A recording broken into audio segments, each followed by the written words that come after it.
या देवी सर्वभूतेषु मां शक्तिरूपेण संस्थिता नमस्तस्यै नमस्तस्यै नमस्तस्यै नमो नमः।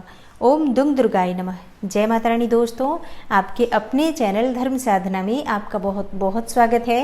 माँ भगवती दुर्गा की कृपा आप और आपके पूरे परिवार पर सदा सर्वदा बनी रहे।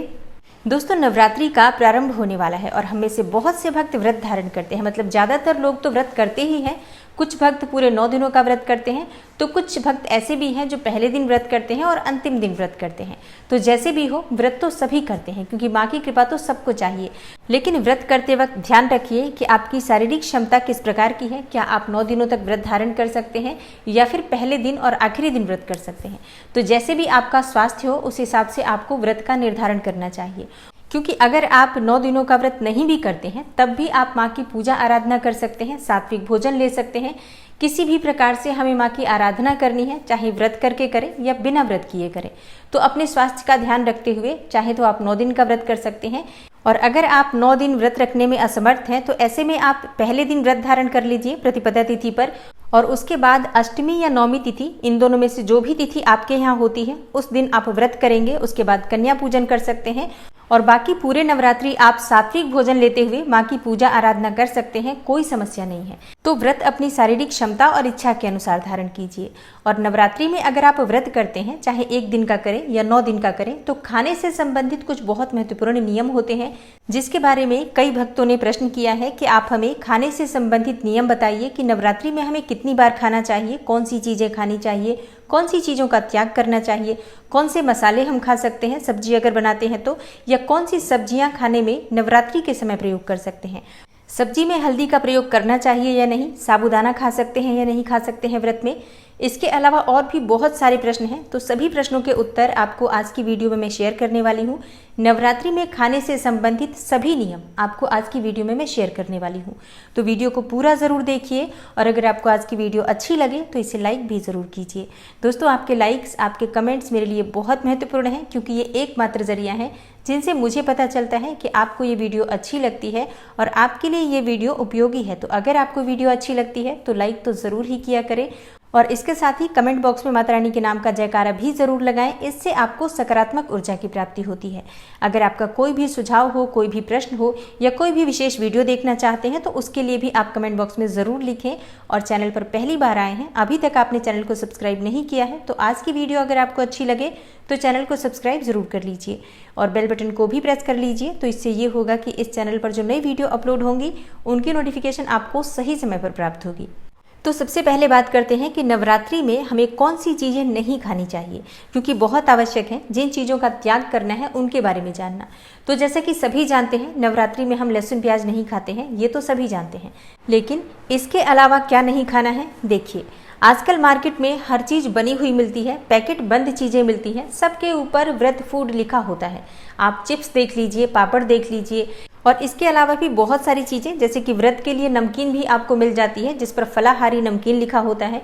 तो देखिए, आपको प्रयास करना चाहिए कि आप इन चीज़ों से बचें। जो भी आप खाना चाहते हैं अपने घर में बनाइए। चिप्स बनाना चाहते हैं, पापड़ खाना चाहते हैं, नमकीन खाना चाहते हैं, सभी चीज़ें आप घर में लाकर बना सकते हैं और व्रत के दिनों में इन्हें खा सकते हैं। नवरात्रि के सिर्फ 9 दिन के व्रत होते हैं और आप बहुत सारी मनोकामनाओं के साथ ये व्रत धारण करते हैं। माँ भगवती की सुबह शाम दोनों समय आराधना करते हैं, दिन भर उनकी पूजा करते हैं, सेवा करते हैं, इसलिए कि माँ भगवती दुर्गा प्रसन्न हो। और किसी भी कारणवश जाने में या अनजाने में आपसे ये व्रत खंडित होता है तो आपको आपकी पूजा का फल प्राप्त नहीं होता है। देखिए, अगर आपने व्रत का संकल्प ले लिया है कि आप 9 दिन तक व्रत करेंगे, किसी भी प्रकार से अन्न का सेवन नहीं करेंगे, कोई आप साधारण नमक नहीं खाएंगे, कोई ऐसी अखाद्य वस्तु आप नहीं खाएंगे, तो संकल्प के बाद अगर आप ये चीज़ें खाते हैं तो व्रत खंडित होता है। अगर आप संकल्प नहीं ले व्रत का तो आप कुछ भी खा सकते हैं, कोई समस्या नहीं है। लेकिन अगर आप व्रत का संकल्प लेते हैं तो आपकी जिम्मेदारी होती है व्रत को पूरी तरह से सात्विकता के साथ, शुद्धता के साथ निभाना, तभी आपको इस व्रत का संपूर्ण फल प्राप्त होता है। तो आप ध्यान रखिए, बाहर से इस प्रकार की बनी बनाई पैकेट बंद चीजें मत लेकर आइए, क्योंकि आप नहीं जानते कि इन चीजों को बनाने में कितनी शुद्धता बरती गई है। इसलिए पूरा प्रयास कीजिए कि हर चीज आप अपने हाथों से बनाएं, माँ को पहले भोग लगाएं और उसके बाद प्रसाद स्वरूप उसे ग्रहण करें। और अब बात करते हैं कि नवरात्रि में हमें कौन सी चीज़ें खानी चाहिए। तो सबसे पहले आटा की बात करते हैं। देखिए, आप अरारोट का आटा खा सकते हैं, राजगिरा का आटा खा सकते हैं, सिंघाड़े का, कुट्टू का आटा खा सकते हैं। इसके अलावा शमा के चावल भी आप खा सकते हैं। नवरात्रि में इन सभी चीज़ों का प्रयोग कर सकते हैं। और हाँ, साबूदाने का आटा भी मिलता है, आप चाहें तो उसका प्रयोग कर सकते हैं। पापड़ बनाने के लिए भी प्रयोग कर सकते हैं और चिप्स बनाने के लिए भी प्रयोग कर सकते हैं। लेकिन देखिए, साबूदाना भी सभी लोग नहीं खाते हैं। कई लोग हैं जो साबूदाना को फलाहार में नहीं मानते हैं। तो ऐसे में अगर आप साबूदाना नहीं खाते हैं तो आप उसे त्याग कीजिए। आप दूसरी चीज़ें खा सकते हैं। बहुत सारे वैरायटी हैं, जैसे कि कुट्टू सिंघाड़े का आटा है, शमा के चावल है, राजगिरा है, अरारोट है। इनमें से कोई सी भी चीज़ आप ले लीजिए। अगर आपको किसी भी चीज़ से ऐसा लगता है कि नहीं खाना चाहिए, मन में किसी भी प्रकार की शंका है, बिल्कुल आप उसका त्याग कीजिए। क्योंकि 9 दिन के नवरात्रि के व्रत हैं, किसी भी प्रकार के मन में संशय नहीं होने चाहिए। अगर आप संशय के साथ कोई भी चीज़ खाते हैं या किसी भी पूजा पाठ को संपन्न करते हैं तो उस व्रत का हमें संपूर्ण फल नहीं मिलता है। तो ध्यान रखिए, जिस भी चीज़ को लेकर आपके मन में शंका है, आप बिल्कुल उसे छोड़कर किसी दूसरी चीज़ को उसके ऑप्शन में ले सकते हैं। और अब बात करते हैं कि सब्जियां कौन सी खानी चाहिए। तो देखिए, सब्जियों में आलू सबसे अच्छा होता है, क्योंकि आलू में आप बहुत सारी चीज़ें बना सकते हैं। आलू की सब्जी भी बना सकते हैं, हलवा भी बना सकते हैं, खीर भी बना सकते हैं, पापड़ या चिप्स भी बना सकते हैं। और आप कुट्टू या सिंघाड़े के जो भी आटा आप प्रयोग कर रहे हैं उसके साथ पराठा भी बना सकते हैं, पकौड़े भी बना सकते हैं। मतलब बहुत सारी चीज़ें आप आलू से बना सकते हैं। इसलिए नवरात्रि के व्रत में आलू ज़्यादा प्रयोग किया जाता है। इसके अलावा आप घिया ले सकते हैं, पेठा ले सकते हैं। पेठा से मेरा मतलब मिठाई नहीं है, मतलब आप मिठाई भी ले सकते हैं, लेकिन पेठा एक सब्जी होती है, कद्दू जिसे कहा जाता है, आप उसका भी सेवन कर सकते हैं नवरात्रि के इन 9 दिनों में। इसके अलावा बहुत से भक्तों का प्रश्न होता है कि क्या टमाटर खा सकते हैं। जी बिल्कुल खा सकते हैं। टमाटर को फल की कैटेगरी में ही रखा गया है, तो आप इसका प्रयोग कर सकते हैं। लेकिन जैसा मैंने कहा पहले ही कि अगर आपको टमाटर को लेकर कोई भी मन में शंका है तो आप मत खाइए। आप बिना टमाटर की भी सब्जी बना सकते हैं, कोई समस्या नहीं है। सब्जी में आप गाजर का भी प्रयोग कर सकते हैं। तो आप अपनी इच्छा के अनुसार इनमें से कोई भी सब्जी खा सकते हैं। और अब कई भक्तों का प्रश्न होता है कि शुद्ध घी या तेल किस चीज़ में हम भोजन तैयार करें। तो देखिए, प्रयास तो यही होना चाहिए कि हम शुद्ध घी में अपना भोजन तैयार करें, क्योंकि शास्त्रों के अनुसार शुद्ध घी को ही सबसे शुद्ध माना गया है व्रत का भोजन तैयार करने के लिए। लेकिन अगर आप किसी भी कारणवश घी का प्रयोग नहीं कर पाते हैं, जैसे कि बहुत से लोगों को शुद्ध घी में बना हुआ भोजन पसंद नहीं होता है, कई लोग अफोर्ड नहीं कर पाते हैं घी, तो ऐसे में आप मूंगफली के तेल का प्रयोग कर सकते हैं। मूंगफली के तेल में भी आप अपने व्रत का भोजन बना सकते हैं। और अब बात करते हैं कि सब्जियों में मसाले कौन से प्रयोग करें। तो देखिए, जो भी साबुत मसाले होते हैं वो सभी मसाले आप प्रयोग कर सकते हैं, जैसे कि धनिया, जीरा, सौंफ, ये सभी मसाले आप प्रयोग कर सकते हैं। इसके अलावा लाल मिर्च का भी आप चाहें तो प्रयोग कर सकते हैं, वैसे नहीं करना चाहिए, क्योंकि लाल मिर्च की तासीर बहुत गर्म होती है जो आपके स्वास्थ्य के लिए ठीक नहीं होती है। इसलिए कम प्रयोग करना चाहिए लाल मिर्च का। प्रयास करें काली मिर्च का प्रयोग करें। हाँ, आप चाहें तो हरी मिर्च भी खा सकते हैं, हरी मिर्च खाने में भी कोई समस्या नहीं है। मसाले आप जो भी लेते हैं वो साबुत लें, उन्हें घर में ही पीसें तो ज़्यादा अच्छा होगा।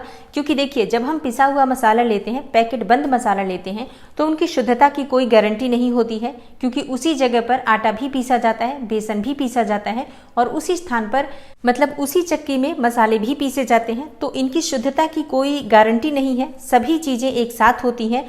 तो ऐसे में इन मसालों में थोड़ा बहुत अनाज की मात्रा अवश्य ही होती होगी। इसलिए प्रयास करना चाहिए कि जो भी मसाला आप खाना चाहते हैं 1-2 दिन पहले से लाकर रख लीजिए और धोकर, सुखाकर या फिर थोड़ा सा भूनकर पीस कर रख लीजिए। तो आप पूरे नवरात्रि आराम से इनका प्रयोग कर सकते हैं और आप निश्चिंत रहेंगे कि आपने अपना व्रत पूरी शुद्धता के साथ पूर्ण किया है। इसके अलावा बहुत से भक्तों का प्रश्न था कि हल्दी हमें व्रत में खाना चाहिए कि नहीं खाना चाहिए।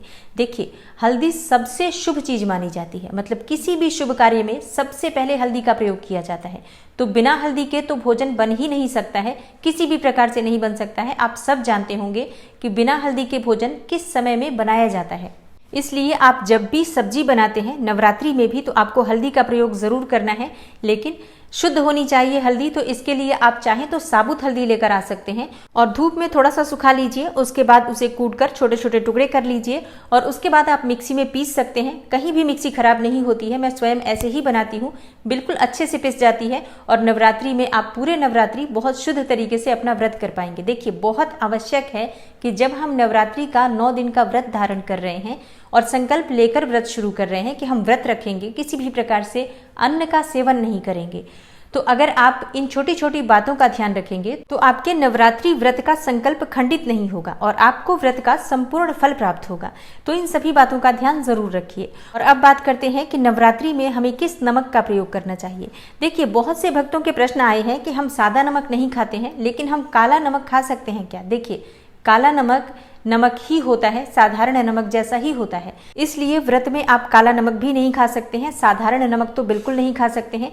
सेंधा नमक का प्रयोग व्रत में किया जाता है, आप इसी नमक का प्रयोग कीजिए। अब बात करते हैं कि नवरात्रि में फल कौन से खाने चाहिए। तो देखिए, फल आप सभी खा सकते हैं, मतलब कोई सा भी फल ऐसा नहीं है जो आप नवरात्रि में नहीं खा सकते हैं। आपके यहाँ जो भी फल उपलब्ध हो आप उनका सेवन कर सकते हैं। सलाद में आप खीरा खा सकते हैं, चुकंदर खा सकते हैं। और नवरात्रि के व्रत में आप सभी ड्राई फ्रूट्स खा सकते हैं। जितने भी सूखे मेवे होते हैं वो सभी सूखे मेवे नवरात्रि के व्रत में सेवन किए जा सकते हैं। माँ को भोग लगाइए, उन्हें अर्पित कीजिए। उसके बाद आप इन ड्राई फ्रूट्स का प्रयोग कर सकते हैं, दूध के साथ भी ले सकते हैं, और या फिर आप चाहें तो हलवा बना सकते हैं, खीर बना सकते हैं। जिस भी प्रकार से लेना चाहें आप इनको ले सकते हैं। और नवरात्रि का व्रत अगर आप कर रहे हैं तो पानी ज़्यादा से ज़्यादा पिए, फल अधिक से अधिक खाएं, ड्राई फ्रूट्स आप ले सकते हैं। किसी भी प्रकार से अगर आप दूध या दूध से बनी हुई चीज़ें लेते हैं तो आपके स्वास्थ्य के लिए बहुत अच्छा होगा, क्योंकि नवरात्रि में हमें पूरे दिन पूजा आराधना करनी होती है, माँ की सेवा करनी होती है, और इसके साथ जो भी रूटीन वर्क होता है, चाहे वो घर का हो या ऑफिस का हो, उन्हें भी करना होता है। तो बहुत आवश्यक है कि स्वास्थ्य अच्छा हो, आप किसी भी प्रकार से कमजोरी न महसूस करें, इसके लिए इन सभी चीज़ों का सेवन कीजिए। और 9 दिनों का व्रत कर रहे हैं तो बहुत आवश्यक है स्वास्थ्य अच्छा हो आपका। इसके लिए आपको दूध जरूर लेना चाहिए, गुनगुना दूध रात को सोते वक्त तो जरूर लीजिए। इसके अलावा भी आप दूध में बनी हुई वस्तुएं ले सकते हैं, दही भी खा सकते हैं, पनीर भी खा सकते हैं और बटर भी खा सकते हैं। जो भी चीज आपके पास उपलब्ध हो वो सभी चीजें ले सकते हैं, बस शुद्धता का ध्यान रखिए। और अब बात करते हैं कि नवरात्रि का अगर हम व्रत कर रहे हैं तो फलाहार हम कितनी बार कर सकते हैं, कितनी बार भोजन कर सकते हैं और किस समय भोजन करना चाहिए। देखिए, नवरात्रि में हम प्रातःकाल जल्दी उठते हैं, स्नान इत्यादि से निवृत्त होकर सबसे पहले भगवती की आराधना की जाती है। उसके बाद से आप पूजा संपन्न करने के बाद फलाहार कर सकते हैं, जैसे कि आप चाय पी सकते हैं, इसके साथ ही आप कोई भी फल खा सकते हैं, ड्राई फ्रूट्स ले सकते हैं, या फिर कोई चीज़ बनाना चाहते हैं आप तो बिल्कुल बना सकते हैं। उस समय हलवा या पूरी या खीर जो भी चीज़ बनाना चाहते हैं माँ के निमित्त बनाइए, उन्हें भोग अर्पित कीजिए, उसके बाद आप उसे ग्रहण कर सकते हैं। तो इस प्रकार से सुबह का फलाहार जो होगा वो पूजा संपन्न करने के बाद होगा। अच्छा, यहीं पर एक और प्रश्न का उत्तर देना चाहूंगी। कई भक्तों के प्रश्न आए हैं कि सुबह उन्हें सोकर उठते हैं तो उस समय उन्हें दवाई लेनी होती है, जैसे कि कोई थायराइड पेशेंट है या फिर किसी को शुगर है, बीपी है, तो पहले वो दवाई खाते हैं बिस्तर से उठकर, उसके बाद ही वो कोई दूसरा काम कर सकते हैं। ये बहुत आवश्यक है दवाई लेना। तो ऐसे में उन्हें किस प्रकार से दवाई लेना है? बिल्कुल आप जिस प्रकार से सोकर उठने के बाद दवाई लेते हैं, अपनी दवाई बिल्कुल उसी प्रकार से लीजिए। दवाई छोड़ेंगे तो आप व्रत नहीं कर पाएंगे, पूजा नहीं कर पाएंगे।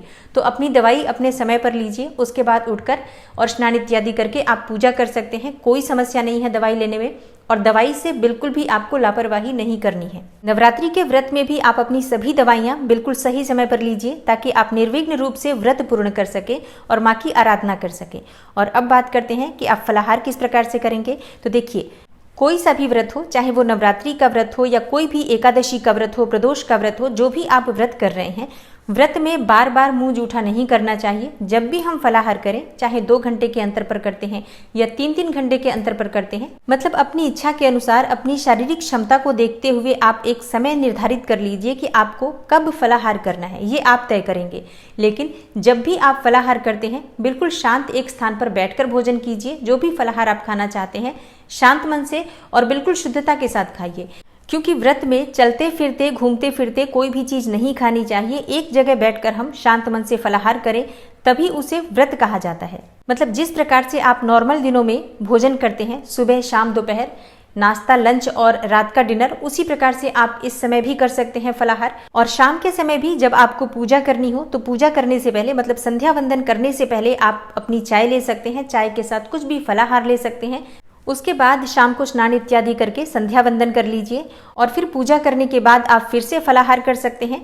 मतलब जो भी भोजन आप रात में बनाते हैं, चाहे पूरियाँ बनाते हो, सब्जी बनाते हो, जो भी भोजन बना रहे हैं, पूजा करने के बाद खा सकते हैं उसे। हाँ, एक चीज़ जरूर करना चाहिए, जब भी हम व्रत करते हैं और व्रत के लिए अपने भोजन के लिए कोई भी वस्तु बनाते हैं तो अपने भोजन के लिए मत बनाइए, उसे माँ को भोग अर्पित करने के लिए बनाइए। भोग अर्पित कर दीजिए माँ को, उसके बाद प्रसाद स्वरूप आप उसे ग्रहण कर लीजिए, ये ज़्यादा श्रेष्ठ होता है। और व्रत में सबसे महत्वपूर्ण होता है कि जब भी आप कोई भी फलाहार करते हैं, कोई भी फल खाते हैं या आप कोई भी चीज खा रहे हैं तो खाने के बाद कुल्ला जरूर कर लीजिए। ये बहुत महत्वपूर्ण नियम है और इसका ध्यान हमें जरूर रखना चाहिए। तो नवरात्रि में व्रत से संबंधित और व्रत में खाने से संबंधित ये बहुत छोटे छोटे से नियम हैं, लेकिन बहुत महत्वपूर्ण है क्योंकि इनके पालन किए बिना हमें व्रत का संपूर्ण फल नहीं मिलता है। तो ध्यान रखिए इन सभी बातों का। और नवरात्रि में अगर आप 1 दिन का व्रत कर रहे हो या फिर 9 दिन का व्रत कर रहे हो, व्रत शुरू होने से पहले अपना टूथब्रश बदल लीजिए, क्योंकि इससे आप व्रत के दिनों में ब्रश नहीं कर सकते हैं। पुराने ब्रश को हटा दीजिए और नया ब्रश ले लीजिए। दोस्तों, नवरात्रि के व्रत में खाने से संबंधित, फलाहार से संबंधित संपूर्ण जानकारी मैंने आपसे शेयर की है। उम्मीद करती हूँ आपको पसंद आई होगी। अगर आपको वीडियो अच्छी लगी हो, थोड़ी सी भी आपके लिए हेल्पफुल हो, तो वीडियो को लाइक ज़रूर कीजिए और शेयर भी ज़रूर कीजिए।